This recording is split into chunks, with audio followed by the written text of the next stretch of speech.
All right, so I've been asked this countless times over the past couple of years, not just during the time of the YouTube channel, but over the years, people ask me, who's the best singer? Who's the best female singer?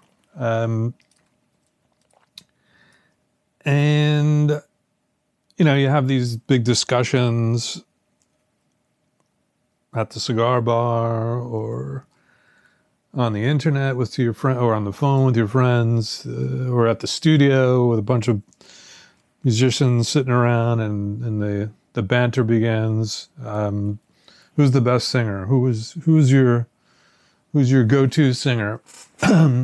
Male, female, rock, pop, R&B, soul. You can go through the whole gamut. Tonight I'm just gonna cover the top 10 female singers that what I consider to be the top 10 female singers, at least of the last.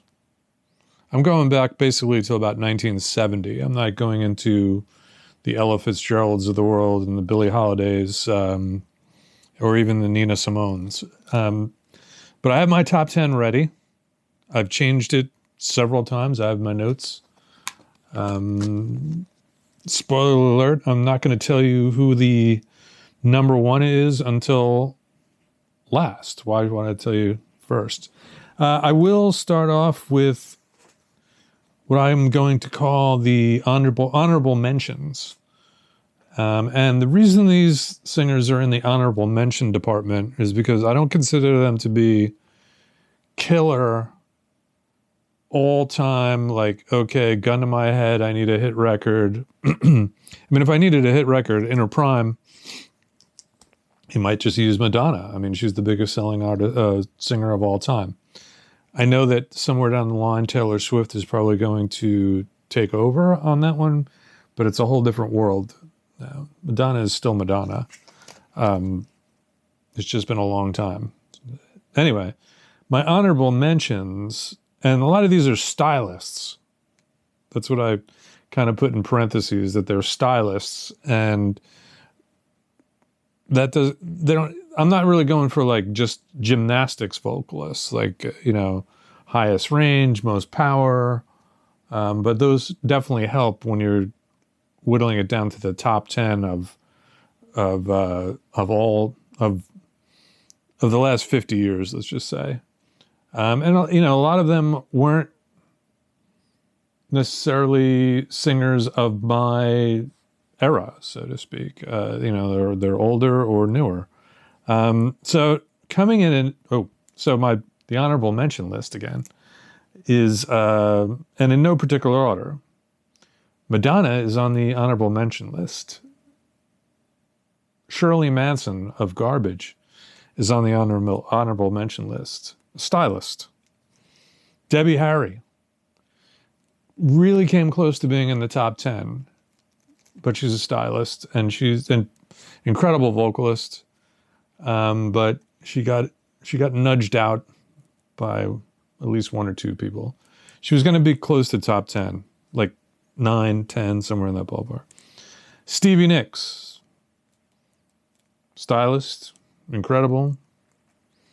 There's only one Stevie Nicks. Chrissie Hynde, same thing. There's only one Chrissie Hynde of the Pretenders. If you don't know exactly where Chrissie Hynde is from, or if I'm not pronouncing it clear enough for you. Sade, tough to keep her out of the top 10. I think she's the biggest selling artist of all time in the UK. Countless tremendous records. But she is a stylist. She's just got Sade does the Sade thing. Lauryn Hill goes in the honorable mention. I'm a big fan. I'm a big fan of all of them, come to think of it. So no one is left out on the Tony likes them list. So Lauryn Hill is in the honorable mention. Alicia Keys goes in the honorable mention. She did not crack the top 10. I could not play favorite. She's one of my favorites, but I can't put her in the top 10. That'll kind of tell you something right there. And Sheryl Crow, another honorable mention. Another one of my favorite singers. I just can't. The top 10 is a really tough list, and it's like it's almost evolving while I'm doing this particular recording. I'll tell you who is not in the top 10 that'll probably surprise a lot of people. And they're similar to me because I consider them to be ballad singers. And that would be Adele and Celine Dion. Not in the top 10. My top 10. Incredible singers. I mean, there's a few others that are coming to mind that are great. Not top 10 worthy. Top 10 is a big deal. And top 10 is going to take some explaining, I have a feeling, when I get to certain artists. Some I could speak to a lot. Some I will have to refer you to the Spotify, to the stream, so that you can judge for yourself, because there's going to be some controversial ones. And I'm still torn on... Yeah, my top 4 is tough. It's very tough. So, without further ado, even though it's been some ado, let me take a sip of tea.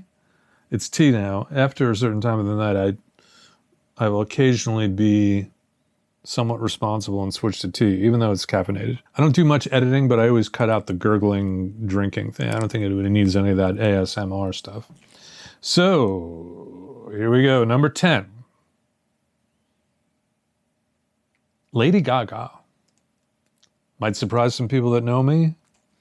Might surprise people that don't know me or that are just getting to know me. I think Lady Gaga is a formidable, incredible vocalist. I don't hear her being assisted by auto-tune.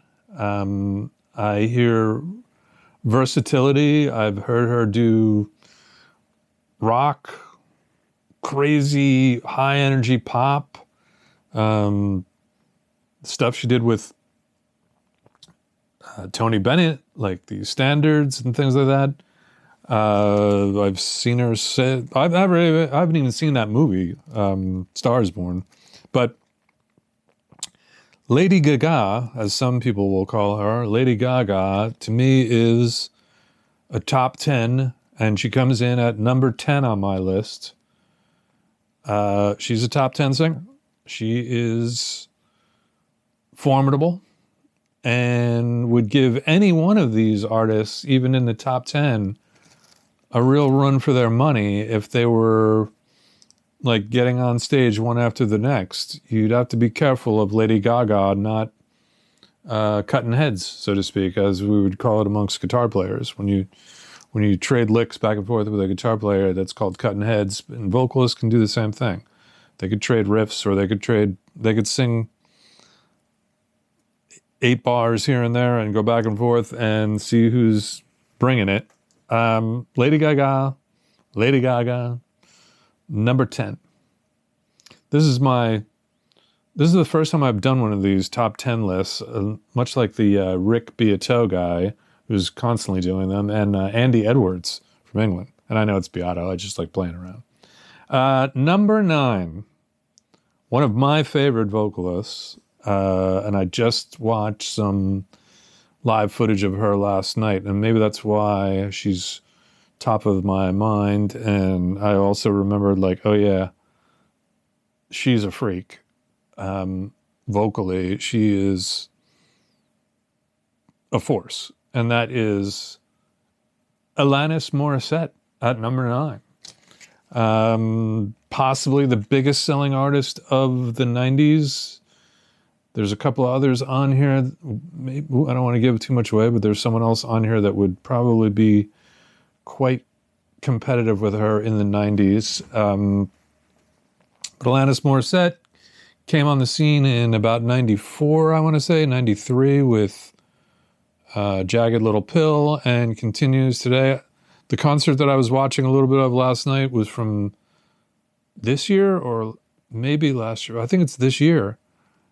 And she's doing everything in the same key with maybe even more power than she had then. Now, she's just an effortless, mind-boggling singer that I've never heard her even a little bit off. I mean, I'm sure there's some out there where she's got like, you know, a head cold or something like that, and she's not quite feeling great. But Alanis Morissette, number 9, a no-doubter, and she could easily, I could easily make the argument getting her closer to the top 5. Number 8. A little bit before my time, but I've witnessed enough of her over the past, particularly over the past couple of years, by watching YouTube things and listening to her records, enough to be completely blown away by, at number 8, Linda Ronstadt, an incredible singer. And she's had a 5-decade career. I think she's one of those artists that's had like a hit in 5 straight decades or something like that, 70s, 80s, 90s, the aughts, the 10s. I don't know if she got into the 20s, but a force, and probably somewhat at times overlooked, probably because she just went into things other than pop over the years as her career progressed. But Linda Ronstadt at number 8 is a pretty scary vocalist. And, you know, you could make the argument that if you, especially when she was at her peak, if you needed a hit record, gun to your head type of thing, you could go to Linda Ronstadt and get a hit record for sure. At number 7, I'm going vintage here. Gladys Knight. I think she might be the most underrated singer in my top 10. Gladys Knight, tone, feel, legacy, entertainer, influenced a lot of people that sometimes don't mention her, maybe because it's like, it's a little bit of like a, you know, I could keep this a secret. I could lift a lot of I could lift a lot of Gladys Knight riffs without getting accused of stealing from anybody, because Gladys sort of is like, out of anyone on here, she's probably the most under the radar. Her and Linda Ronstadt are sort of under the radar because people, you know, there's from the 60s, 70s, but mostly 70s. And, you know, it's a while ago. So it is what it is. Gladys Knight at number 7. Now, this is where I did some switcherooing here. So at number 6,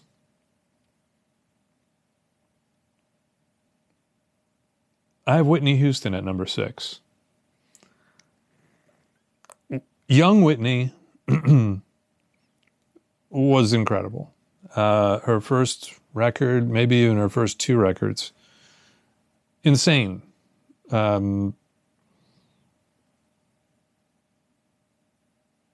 Undeniable tone. This is pre-auto-tune, so there's no trickery going on here. This is pre a lot of, you know, computerized stuff. This was like record it to tape. Maybe you do a vocal comp, and for you music production people that, you know, that understand what that is, there were vocal comps being done, but this was not syllable by syllable kind of times. Whitney Houston was an insanely great singer. And at one point, maybe an hour ago, when I was sort of putting this together, she was a little further up the list, but I had to do a little maneuvering because, I had to just kind of get realistic about something. So number 6 is Whitney Houston. I can't believe I think she's been gone 12 years already. 2012 that happened, which the idea that Whitney Houston, George Michael, Prince, and Michael Jackson are all gone is mind-boggling to me. But this is what it is. What it is.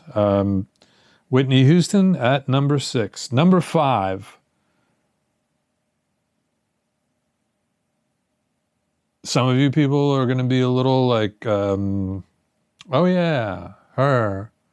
Oh, isn't she just a pop? Like, didn't she just sing like pop rock tunes or whatever? You would be wrong if you assumed that. Number 5 is Pat Benatar. And if you don't believe in Pat Benatar, just dial up Pat Benatar live even right now. She's still singing her brains out. And this was definitely yet another, she was an 80s singer. I mean, she more or less started in 80, I think. Maybe 79? I thought it was 80. But we're talking hit after hit after hit, powerful vocal after powerful vocal, powerful female presence on stage she really started a whole, she kind of took the mantle from some of the tough 70s female singers, but she held her own with the guys kind of thing, an all-guy band, and she was up there leading it, and she was the leader for sure. And her husband, great guitar player, co-producer or producer of her stuff, Neil Giraldo. Pat Benatar can sing anything. She could sing the phone book, as the phrase, the common phrase is, the cliche. She could sing the phone book and make it sound like a hit. The rasp, the power, the tone, the delivery, the spandex, the whole bit. The cool rock chick. I mean, when I was in high school, I mean, so many girls had that haircut, the Pat Benatar haircut. And then, even all the tough stuff, the Love is a Battlefield, and, all these, the hits it'll probably surprise you if you look at her list of songs, just how many hits Pat Benatar had. And this is not just about having hits, because if it was, then Madonna would have to be in the top 10 just based on hit records. And who else from my honorable mention would have to be in the top? Stevie Nicks would maybe, because one of the biggest selling albums of all time, she was one of the singers on. So we did Pat Benatar at number 5. Brings me to number 4. There isn't anything I could say about this singer that could exaggerate how great she is. And that's Annie Lennox of Eurythmics, of Annie Lennox solo. Just one of those singers that could sing anything. She started out, Sweet Dreams and Missionary Man and Here Comes the Rain Again. It's Raining Tonight. Her solo stuff with the love songs that are on that. Oh man, it's just, I think, and then dial up another thing is Annie Lennox singing with David Bowie at the Freddie Mercury tribute concert. singing Under Pressure. Might be the best live vocal performance I've ever seen. I wasn't there, but I'm talking about that I've seen it with my eyes and listened to it. Look it up. It's about 20 years old, but it's on the internet. And there's also a really cool clip on the internet, on YouTube, of Annie Lennox and David Bowie rehearsing the Under Pressure thing. And the cool thing about it is that, like, she's there, which is like a newsboy cap on, and just he's smoking a cigarette while they're doing the rehearsal. And when they get to like the crazy parts, the crazy high parts that she's going to sing at the concert, she clearly, for lack of a better word, sandbags, in my opinion. And I've seen this done by a lot of big artists. She played it down during rehearsal and didn't go for the big notes and didn't do a lot of the movement and choreography that made it to the real show. So you can see how, like, someone who she knew that she was going to save those bullets for the show. Annie Lennox is one of my favorites. I've never got a chance to work with her. I was close. And I got to work with her percussionist for a little while, but I didn't get to work with Annie Lennox. That is someone I would have wanted to work with. Number 4 was Annie Lennox. Number 3, I might do a switcheroo right here, because I did a switcheroo, and now I'm going to do another switch. At number 3, I'm going to have to go with Mariah Carey. Some people are going to be surprised that I bring up Mariah Carey as number 3. Mariah Carey's first record in 1990, with the song Vision of Love and a few others, but Vision of Love in particular, I remember today, I remember exactly when I heard it for the first time, and I was by no means an R&B pop fan at the time, besides Prince and, you know, some of the other things. But I was like, you know, something like Mariah Carey was not completely on my radar at the time. And I was at a little bit of like let's just say at a party after going to see some music, and me and several friends went back to someone's house, and the girls that were there put on Vision of Love, which I guess was the soundtrack of the moment. And I couldn't believe what I heard when I heard it the first time. I was like, okay, that doesn't even sound possible. I never heard anyone sing like that. And I guess I think she was 19 or something, is my first guess at a number. But it was 1990. Her vocal was absolutely shocking, is the only way I can put it. For the next 4 or 5 years, I would say, Mariah was the voice of music. I mean, and then, you know, there was the battle with her and Whitney on, like, you know, who was more of that. But I don't think anything touches the first Mariah record. And I know that, like, I worked with Luther Vandross, and he would bring up Mariah every once in a while, because it was a freak show. I mean, you know, and I was working with Luther before Mariah kind of went off the deep end into, like, you know, Mariah wants to do hip hop kind of thing, and Mariah does cheap R&B stuff. When she was doing these tunes with Narada Michael Walden and I can't remember the guy's name, the other producer, but these were like serious big budget records with this insane vocal rotting on top. And I don't know that we'll get anything like that anymore because they only come around once in a while. And she wasn't just a ballad singer. She could do anything. And I know plenty of people, or close friends at the time, that were working in the studio with her, and they would tell me continuously, like, yeah, I'm not talking out of school. I mean, they would say, like, yeah, she's a bit nuts, but her vocal is insane. Like, she doesn't sing a bad note. And she does all her own vocal comps.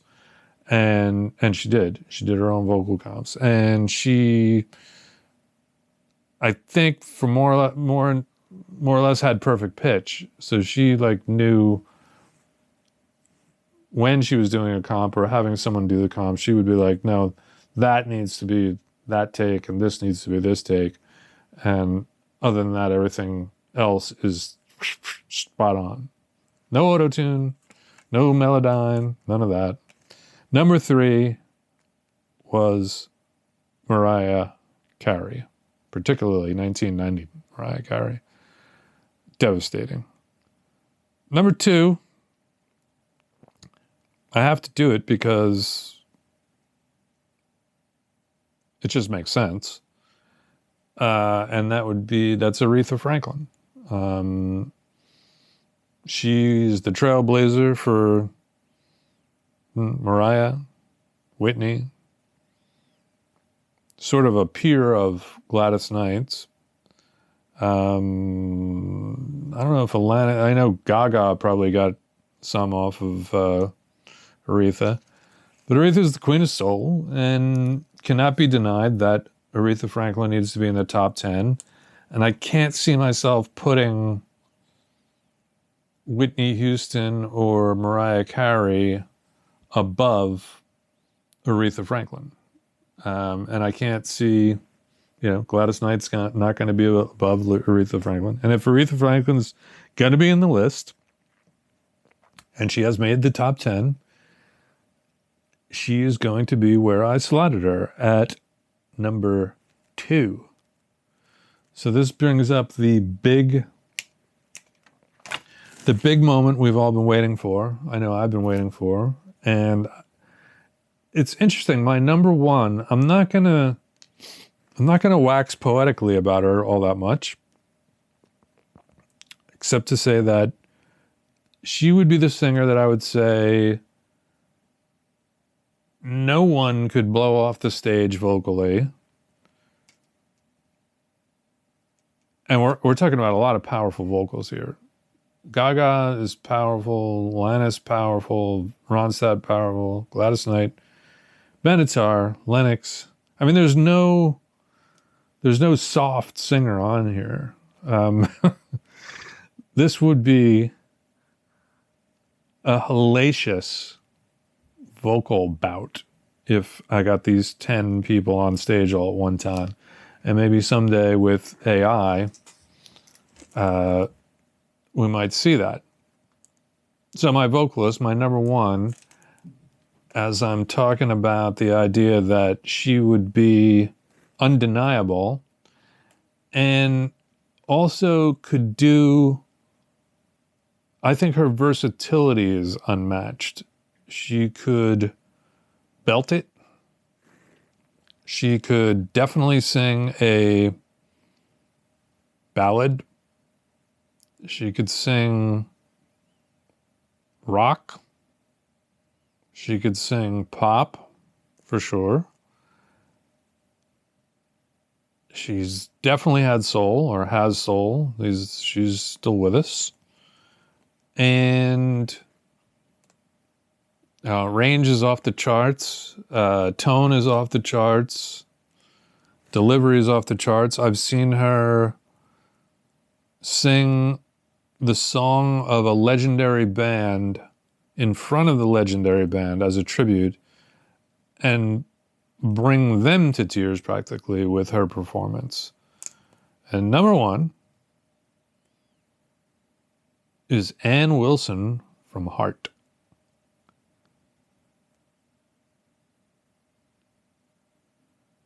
If you want to disagree with me, go ahead. I'm hoping that in the comments, somebody will chime in and do their top 10, it's more than welcome. I mean, these are all great singers, and I'm leaving out a few. I mean, I'm leaving out a bunch. You know, I wasn't going to go the Barbara Streisand, Billie Holiday route. I wasn't going to go the Christina Aguilera. I mean, I don't think the body of work is there, even though, you know, she's got pipes. This is not only about pipes either. This is about, this is like the Hall of Fame. Did they dominate the era that they were in?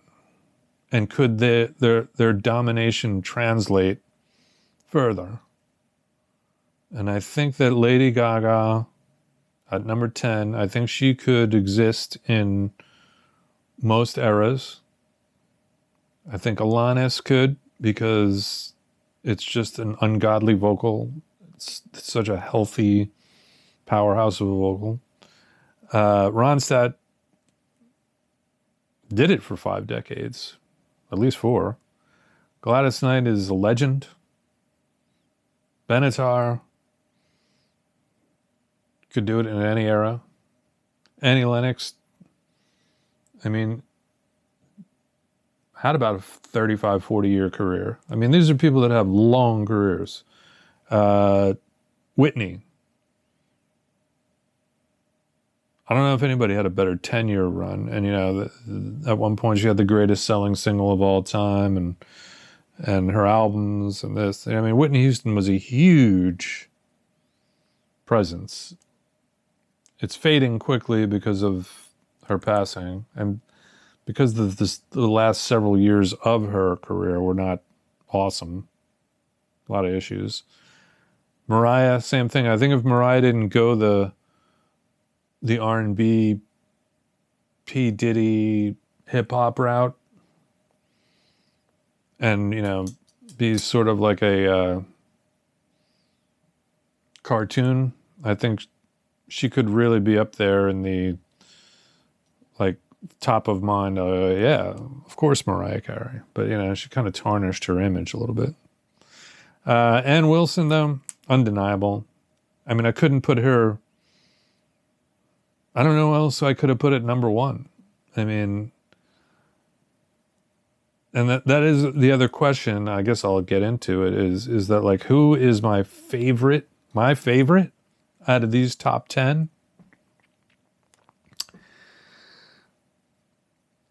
Like, I had to take one record. I had to take a record with 10 songs by one of these singers with me to Mars, because Elon Musk decided I was the one going and I was not coming back, but I got to take a record with 10 songs from one of these singers. Who would it be? And I would have to say, I would like to take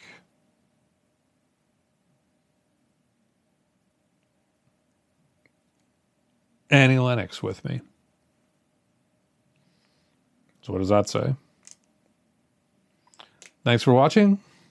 I don't normally go into the thanks for watching bit, but this was a long one, and maybe I'll do a male vocalist one down the line. If I decide that this is like not too much trouble, I'll do bands, drummers, guitar players, keyboard player. No, bass players. No. Albums. Might do albums. And I'm itching to do a couple of different topics. If you made it all the way to the end, I'm thinking about doing a video about, I kind of have it in my notes here. I'm going to do a video about how the reality that hip hop is on its way out.